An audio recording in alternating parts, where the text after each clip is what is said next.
안녕하세요. 센트럴안과 김인규 원장입니다.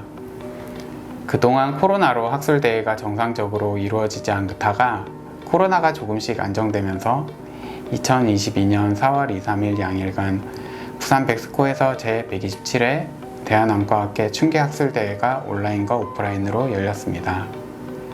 그동안 센트럴안과 의료진도 지속적으로 연구활동을 하여 이번 학술대회에서 발표하였는데요. 이번에는 그동안 본원에서 수술한 초고도 근심 환자의 굴절 수술 결과를 발표하게 되었습니다. 본원에서 충계학술대회에 채택된 발표 주제와 발표 내용을 간략하게 소개하겠습니다. 마이너스 8디옵터 이상의 초고도 근심 환자의 경우 대개 라식은 불가능하고 선택적으로 라섹 수술을 하거나 대부분 안내렌즈 삽입술을 하게 됩니다. 하지만 초고도 근심 환자라도 각막 두께가 평균 530 마이크로미터 이상이고 수술 후 예상되는 잔여 각막 두께가 400 마이크로미터 이상일 경우 안전하게 라섹 수술이 가능하다고 알려져 있습니다. 본원에서는 초고도 근시의 라섹 수술에 대한 20년 이상의 경험을 바탕으로 라섹이 가능한 경우 수술을 진행하고 있고 이런 환자의 임상 결과를 모아서 발표하였습니다. 수술 환자의 데이터를 요약하겠습니다. 총 80명, 135건을 대상으로 하였고 평균 나이는 24.6세였습니다.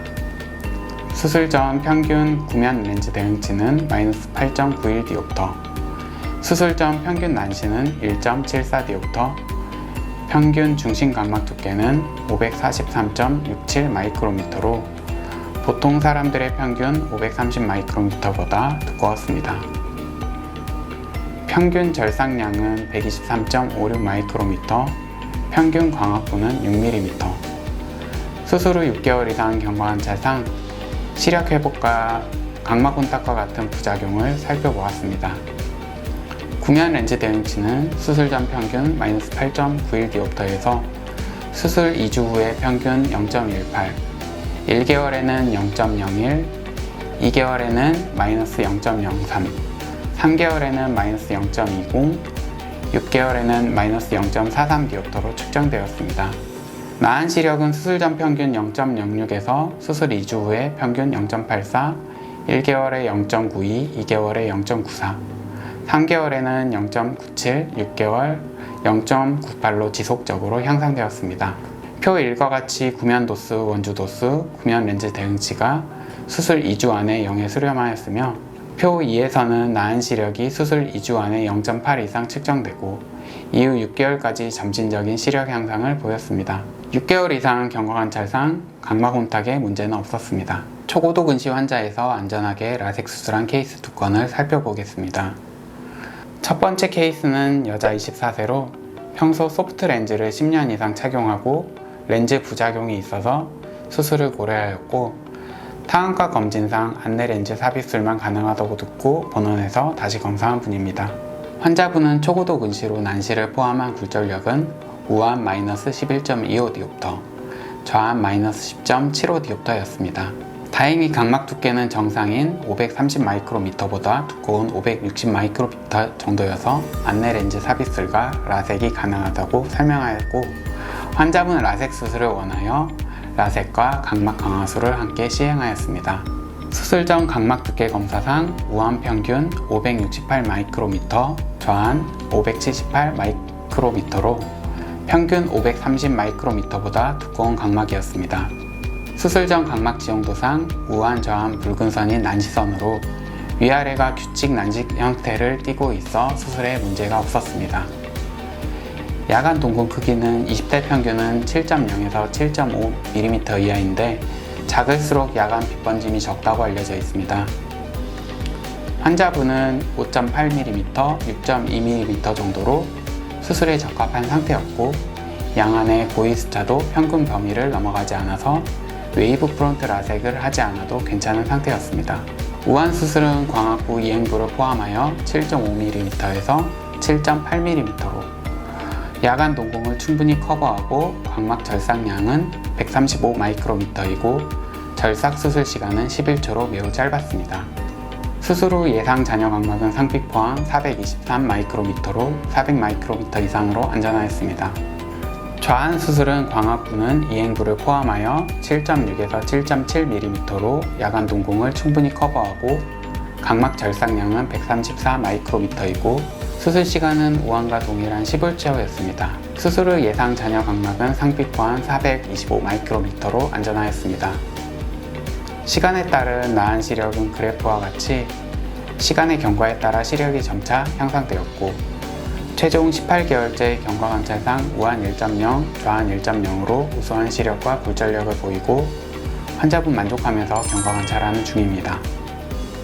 두 번째 케이스는 여자 33세로 소프트와 하드 렌즈를 14년 이상 착용하여 각막의 상처가 심한 상태로 굴절 수술을 원하여 타안과에서는 검진상 안내 렌즈 삽입술만 가능하다고 듣고 본원에서 다시 검사하신 분입니다. 환자분 콘택트 렌즈를 오래 착용하여 각막에 상처가 심하여 2달간 집중 치료한 후 검사하였습니다. 환자분은 초고도 근시로 난시를 포함한 굴절력은 우한 마이너스 14디옵터, 좌안 마이너스 13.5디옵터였습니다.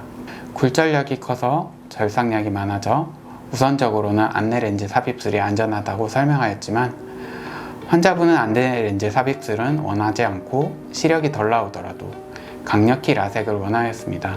정상적인 광학부 6mm로는 라섹이 불가능하여 광학부를 줄여서 한다고 설명하였고 환자분 동의하여 라섹과 각막 강화술을 시행하였습니다.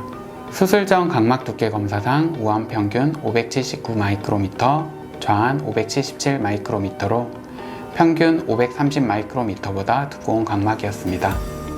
수술 전 각막 지용도상 우한, 좌안 붉은 선이 난시선으로 위아래가 규칙 난시 형태를 띠고 있었습니다. 상하 난시 차이가 우한 1.7, 좌안 1.2로 있었기는 하지만 각막이 두껍고 렌즈를 오래 착용한 경우로 생각하여 수술에는 별 문제가 없을 것으로 판단하였습니다. 야간 동공 크기는 30대 평균은 6.5mm에서 7.0mm 이하인데 환자분은 우한 7.6mm, 좌안 7.2mm 정도로 평균보다 야간 동공이 크고 광학부를 줄여서 수술하기 때문에 야간 빛번짐이 느껴질 수 있다고 설명하였습니다. 양안의 고위 수차도 평균 범위를 넘어가지 않아서 웨이브 프론트 라섹을 하지 않아도 괜찮은 상태였습니다. 우한 수술은 광학부 이행부를 포함하여 6.7에서 7.1mm로 야간 동공을 충분히 커버하지는 못했고 각막 절삭량은 128 마이크로미터이고 절삭 수술 시간은 8초로 매우 짧았습니다. 수술 후 예상 잔여 각막은 상피 포함 437 마이크로미터로 400 마이크로미터 이상으로 안전하였습니다.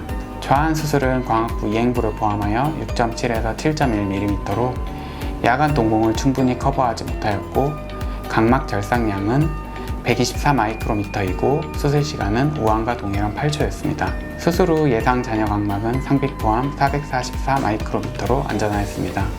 시간에 따른 나은 시력은 그래프와 같이 시간의 경과에 따라 점차 향상되었고 최종 12개월째 경과관찰상 우한 1.0, 좌안 1.0으로 우수한 시력과 굴절력을 보이고 환자분 만족하면서 경과관찰한 중입니다. 수술 후 1년째 촬영한 각막 지형도 검사상 우한, 좌안 중심부에 정확하게 절삭이 되어 있고 각막 두께도 양호하였습니다. 결론입니다. 이상에서 살펴본 것처럼 본원에서 시행한 마이너스 8디옵터 이상의 초고도 근시 환자에서 적용된 라섹 수술은 안전하면서 수술 후 좋은 결과를 나타내었고 충분히 상담 후 신중하게 라섹을 선택한 환자들의 만족도도 높게 나타났습니다. 이러한 본원의 수술 경험과 연구 결과가 초고도 근시로 고민 중인 많은 분들에게 도움이 되시길 바랍니다. 지금까지 환자의 안전이 우선인 안과 센트럴 안과 원장 김인규였습니다. 감사합니다.